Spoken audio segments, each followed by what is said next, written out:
Hello दोस्तों, आपका स्वागत है हमारे YouTube channel Lord Buddha study centre धरा के यूट्यूब चैनल में।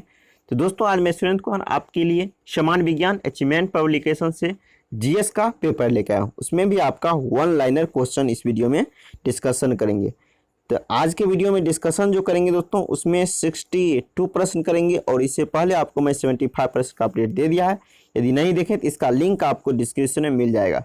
तो दोस्तों, और एक चीज़ बता दूँ, इसमें कुल आपको 137 प्रश्न का अपडेट मिल जाएगा।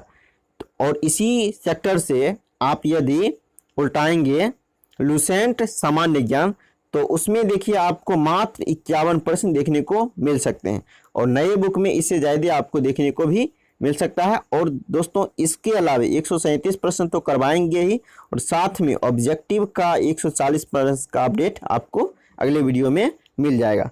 तो देखना है, अब दोनों में कंपैरिजन करना है, लुसेंट का बुक और अचीवमेंट पब्लिकेशन के साइंस के बुक का। देखना है कि आपको किसमें आपको ज़्यादा इम्पोर्टेंट और अननोन क्वेश्चन लगा।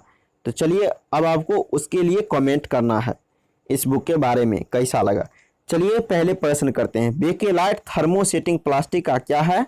तो आपका उदाहरण है थर्मोसेटिंग प्लास्टिक का बेकेलाइट क्या है, उदाहरण है। आगे का प्रश्न है, प्राकृतिक रबर आइसोप्रीन का बहुलक होता है। आपको याद रखना है, प्राकृतिक रबर जो होता है आपका आइसोप्रीन का बहुलक होता है। आगे प्रश्न, प्राकृतिक रबर को सल्फर के साथ मिलाकर गर्म करने की क्रिया को वल्कनीकरण कहते हैं, प्राकृतिक रबर को कठोर बनाने के लिए। अब देखिए, इसमें आपको याद रखने का सबसे महत्वपूर्ण प्रश्न है, प्राकृतिक रबर को कठोर बनाने के लिए उसमें कार्बन मिलाया जाता है।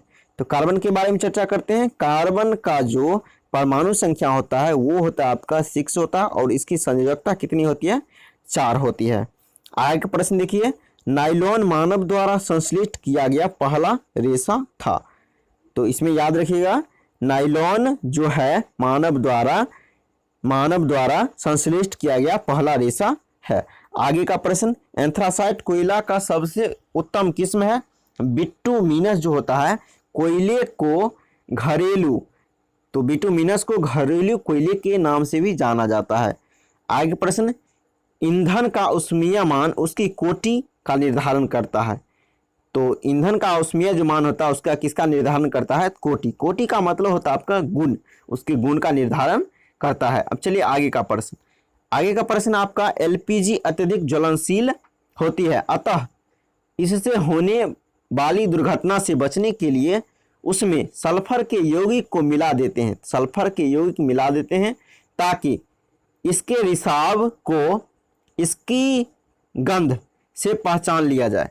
तो दोस्तों, सल्फर मिलाया जाता है ताकि वो जब विस्फोट करे या कहीं लीक हो तो क्या हो, उसकी गंध का क्या हो, तो गंध से, सल्फर का गंध से पता चलेगा कि वो लीकेज हो रहा है, उसका रिसाव हो रहा है। आगे का प्रश्न देखिए, साबुन बनाने की क्रिया को क्या कहते हैं? साबुनीकरण। आगे का प्रश्न है, कास्टिक सोडा को अलसी तेल के साथ जब आप गर्म करेंगे तो आपको क्या प्राप्त होगा? साबुन प्राप्त होगा। कास्टिक सोडा को अलसी तेल के साथ जब गर्म करेंगे आप तो क्या निर्माण होगा? आपका साबुन बन जाएगा। चलिए अब आगे का प्रश्न। आगे का प्रश्न है, कांच की वस्तुओं को बनाने के बाद विशेष प्रकार की भट्टियों में धीरे धीरे ठंडा करते हैं, इस क्रिया को कांच का अनिलीकरण क्या कहते हैं? दोस्तों, कांच की अनिलीकरण कहते हैं, अनिलीकरण याद रखिएगा। FeCl3 के लगाने से रक्त का बहना रुक जाता है। अब चलिए, रुक तो जाता है लेकिन इसका कारण है क्योंकि रक्त जो होता है आपका अस्कंदित हो जाता है एवं रक्त नलिकाएं अवरुद्ध हो जाती हैं। इसका मुख्य कारण यही है। आगे का प्रश्न देखिए, सबसे हल्की धातु आप जानते होंगे क्या होता है? तो सबसे हल्की धातु होता है आपका लिथियम। अब आगे देखिए, इसमें दिया गया है, लेड संचायक बैटरी में जो होता है आपका सल्फ्यूरिक अम्ल का प्रयोग होता है। लेड जो होता है, लेड संचाय, देखिए दोस्तों, इसमें क्या है, लेड संचायक बैटरी में आपका सल्फ्यूरिक अम्ल का प्रयोग होता है। आगे का प्रश्न देखिए, प्रयोगशाला में प्रथम संश्लिष्ट कार्बनिक यौगिक क्या है? तो यूरिया। आगे का प्रश्न है आपका, शुष्क बर्फ का प्रयोग रेफ्रिजरेशन क्या है? दोस्तों, रेफ्रिजरेशन में किया जाता है। आगे का प्रश्न देखिए, आग बुझाने के लिए कार्बन डाइऑक्साइड, आग बुझाने के लिए आप कौन सा गैस का प्रयोग करेंगे? तो CO2। क्या करेंगे? CO2 का प्रयोग करेंगे। अब चलिए आगे का प्रश्न देखिए, हाइड्रोजन गैस का प्रयोग वनस्पति घी बनाने में उपचायक के रूप में, किसके रूप में किया जाता है? हाइड्रोजन गैस का प्रयोग वनस्पति घी जब आप बनाएंगे, प्रयोग जो होता है उसका, उसमें क्या होता है? उसके अपचायक के रूप में होता है। आगे प्रश्न देखिए, शुद्ध जल विद्युत का कुचालक होता है, शुद्ध जल विद्युत का कुचालक होता है। आगे का प्रश्न देखिए, अम्लीय जल जो होता है विद्युत का, अम्लीय जल विद्युत का सुचालक होता है। शुद्ध जल विद्युत का कुचालक होता है और अम्लीय जल विद्युत का सुचालक होता है। अगला प्रश्न देखिए, स्ट्रोंशियम की उपस्थिति के कारण पटाखों में लाल रंग का प्रकाश होता है। अब आपसे पूछा जाएगा, जब पटाखों फूटता है तो उसमें लाल रंग किसके कारण होता है? आप जवाब क्या लगाएंगे? स्ट्रोंशियम। आगे का प्रश्न देखिए, कैल्शियम कार्बाइड पर पानी छोड़ने पर कौन सी गैस बनती है? तो एसिटिलीन। आप देखेंगे, आपको देखने को मिला होगा यदि आप पढ़े होंगे SPD सामान्य ज्ञान, SPD जब सामान्य ज्ञान पढ़ेंगे तो ये क्वेश्चन वैसे विज्ञान में भी देखने को मिल रहा होगा। आगे का प्रश्न देखिए, आगे का प्रश्न है, प्रकृति में पाया जाने वाला आयरन सल्फाइड, आयरन सल्फाइड याद रखिएगा, आयरन सल्फाइड अथवा आयरन पायराइट, आयरन पायराइट्स जो होता है उसको क्या कहा जाता है? अन्य नाम से जाना जाता है, तो झूठा सोना के नाम से भी जाना जाता है। आगे का प्रश्न देखिए, इसमें दिया गया है, परमाणु बिजली घरों में न्यूक्लियर विखंडन अभिक्रिया होती है। आपसे पूछा जाएगा परमाणु बिजली घरों में देखिए किसकी अभिक्रिया होती है? आपको जवाब बताना होगा, न्यूक्लियर विखंडन का अभिक्रिया होता है। अब देखिए दोस्तों, इसमें आपको एक प्रश्न छूट गया है। अब कहेंगे क्या छूटा है? उसको मैं बता देता हूँ। हाइड्रोजन बम जो होता है आपका नाभिकीय संलयन की अभिक्रिया पर, याद रखिएगा, हाइड्रोजन बम जो होता है नाभिकीय संलयन की अभिक्रिया पे काम करता है। ये बहुत ही इंपॉर्टेंट क्वेश्चन है। एक प्रश्न देखिए, न्यूक्लियर विखंडन की अपेक्षा न्यूक्लियर संलयन से अधिक मात्रा में ऊर्जा उत्सर्जित होती है।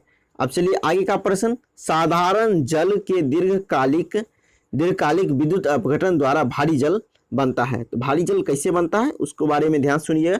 साधारण जल दीर्घकालिक विद्युत अपघटन के द्वारा ये भारी जल का निर्माण होता है। आगे का प्रश्न देखिए, विरंजक चूर्ण या ब्लीचिंग पाउडर क्लोरीन तथा शुष्क बुझे हुए चूने की अभिक्रिया द्वारा प्राप्त किया जाता है।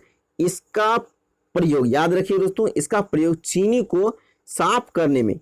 अब देखिए दोस्तों, ये क्वेश्चन लगभग लुसेंट में नहीं दिया गया है। कहेंगे क्यों नहीं दिया गया है? तो आप देख लेंगे, बिल्कुल आपको नहीं मिलेगा दोस्तों। अब देखिए आपसे क्या कहेगा इसमें, देखिए इसका प्रयोग जो होता है विरंजक चूर्ण या ब्लीचिंग पाउडर क्लोरीन तथा शुष्क बुझे हुए चूने की अभिक्रिया द्वारा ये प्राप्त किया जाता है।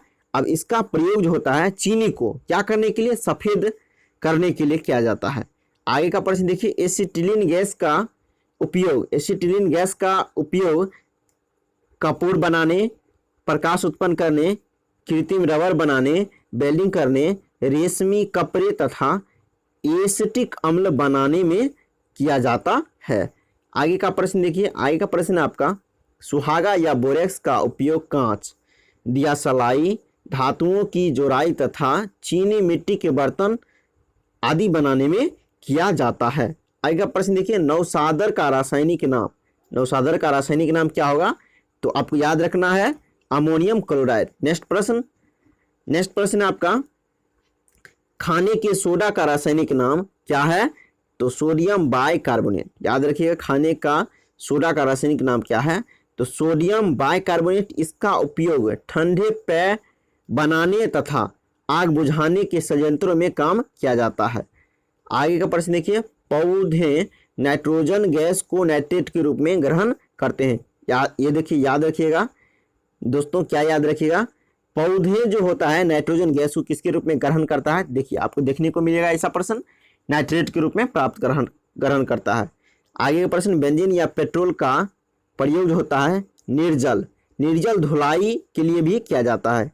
आगे प्रश्न, ओजोन गैस से सड़ी मछली की तरह गंध आती है। अब देखिए, ओजोन का सूत्र होता है O3। ओजोन का सूत्र क्या होता है O3, यानी O3 जो होती है आपको ओजोन गैस का सूत्र होता है। इससे किस तरह का गंध निकलती है, तो आपको क्या जवाब लगाना है, मछली शरी होती है उसकी गंध की तरह इसकी गंध आती है। अगला प्रश्न, पोटेशियम नाइट्रेट को क्या कहा जाता है, साल्टपीटर। पोटेशियम नाइट्रेट को आप अन्य नाम से जान सकते हैं, साल्टपीटर के नाम से। आगे का प्रश्न, लूनर कास्टिक का रासायनिक नाम क्या होता है, सिल्वर नाइट्रेट। लूनर कास्टिक का रासायनिक नाम क्या लगाएंगे दोस्तों, तो आप लगाएंगे सिल्वर नाइट्रेट।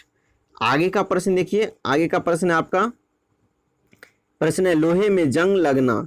जब लोहे में जंग लग जाता है तो आपका कौन सा परिवर्तन होता है, रासायनिक परिवर्तन। आगे प्रश्न, इथिलीन गैस का प्रयोग कच्चे फलों को पकाने के लिए किया जाता है।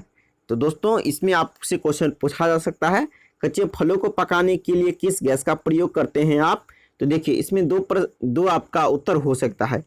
किसी जगह आप एथिलीन भी देखने को मिलता होगा और किसी जगह आप एसिटिलीन भी देखने को मिलता है। इसमें थोड़ा ध्यान दीजिएगा क्योंकि दोनों प्रश्न में डिफरेंट थोड़ा का जरूर होगा। आगे का प्रश्न देखिए, पोटेशियम साइनाइड अत्यंत विषैली पदार्थ है, इससे खाने पर व्यक्ति की तत्काल मृत्यु हो जाती है।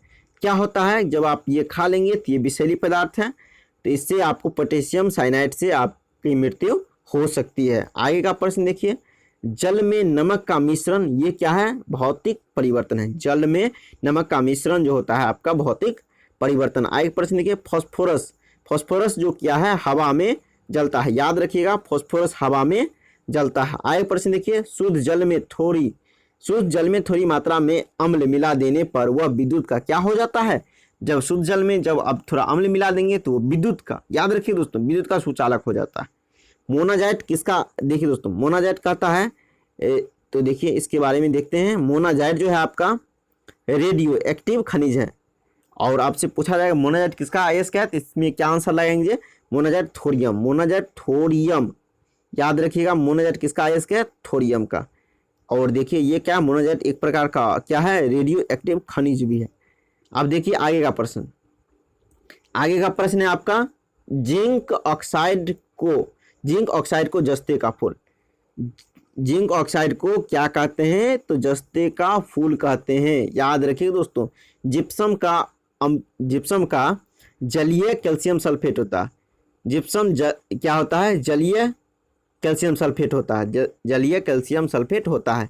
सुहागे का रासायनिक नाम क्या होता है, इसमें चलिए आपको बताते हैं सुहागे का रासायनिक नाम, sodium tetra borate Deka hydrate. क्या होता है दोस्तों, सुहागे का रासायनिक नाम, तो sodium tetra borate Deka hydrate. आगे देखिए, कोल गैस, मुख्यतः कोल गैस जो होता है किसका मिश्रण होता है, तो इसमें जवाब है हाइड्रोजन व मीथेन, हाइड्रोजन और methane. Next question, water gas carbon monoxide व हाइड्रोजन गैसों का मिश्रण है।